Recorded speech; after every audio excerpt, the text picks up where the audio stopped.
Investigation continue. Vikarabad జిల్లా Parigi cricket బెట్టింగ్లకు అడ్డాగా మారింది.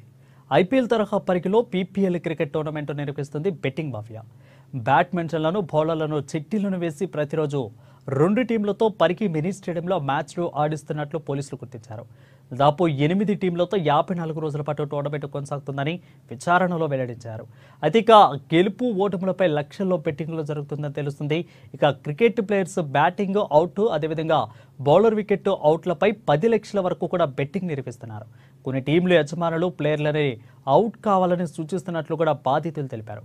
బెట్టింగ్ విషయంలో ఓ బ్యాట్స్మెన్ వినకపోవడంతో తమకు నష్టం వచ్చిందని, క్రికెట్ బ్యాట్తో, పారాతో, కర్రలతో దాడి చేస్తున్నారని పోలీసులు వెల్లడించారు.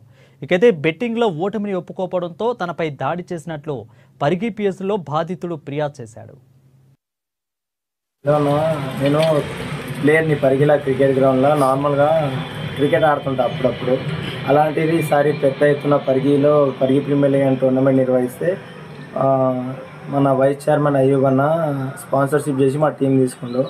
అయితే నేను బై లక్లా డ్రాల ద్వారా ఆయన టీంలో వెళ్తే ఈ మ్యాచ్లన్నీ బెట్టింగ్లో వస్తే నేను నీ మీద బెట్టేసినా, నువ్వు అవుట్ కావాలని బెట్టేస్తే నేను కానని చెప్తే కూర్చోబెట్టిండు. ఎందుకన్నా అట్లా చేస్తున్నావు అని నాకు చెప్తే, నాకు నచ్చినట్టు నేను చెప్పినట్టే ఆడిపిస్తా, నేను పరిగిల తోపు, నువ్వు గది గిది అని కొంచెం రఫ్గా క్రాష్గా మాట్లాడితే నేను దానికి మంచిగా మాట్లాడని చెప్పే ప్రయత్నంలో ఆయన నా మీద చేసిండు, నేను ఆయన మీద చేసిన. అది చూసి మళ్ళీ వాళ్ళ అన్నోళ్ళకి పిలిపించి బ్యాట్లు ఆయన రప్పులతో తీసుకొని కొట్టిందన్న. హెడ్ ఇంజురీ అయింది, ఆయన షోల్డర్స్ అక్కడ ఇంజురీస్ అయినాయి. ఆల్రెడీ మేము నైటే పిఎస్కి వెళ్ళినాము, కంప్లైంట్ చేస్తే కూడా ఎర్లీ మార్నింగ్ ఎస్ఎస్ఆర్ వచ్చి కూడా ఫోన్ చేస్తే తను రాలేడు. ఇప్పటికీ తను అదే మ్యాచ్ నిర్వహించి అదే బెట్టింగ్ ఆడుతున్నారు ప్రస్తుతం కూడా గ్రౌండ్లో. ఏం పట్టించుకుంటలేడు. నేను ఇంజురీ అయ్యి హాఫ్ అన్ అవర్ ఆడనే ఉన్నా, నాకేం ఇట్లా చేయకుండా అట్లే వదిలేసి మళ్ళీ ఇంకా మా ఫ్యామిలీ వాళ్ళు వస్తే ఇంకా రఫ్గా మాట్లాడుతుండు. మేము మీ అందరికీ జైలు వేయగలుగుదాం అది ఇది అని రఫ్గా మాట్లాడి ఇట్లా చేస్తుండు, బెట్టింగ్ నడిపిస్తుండు అయ్యో మొత్తం.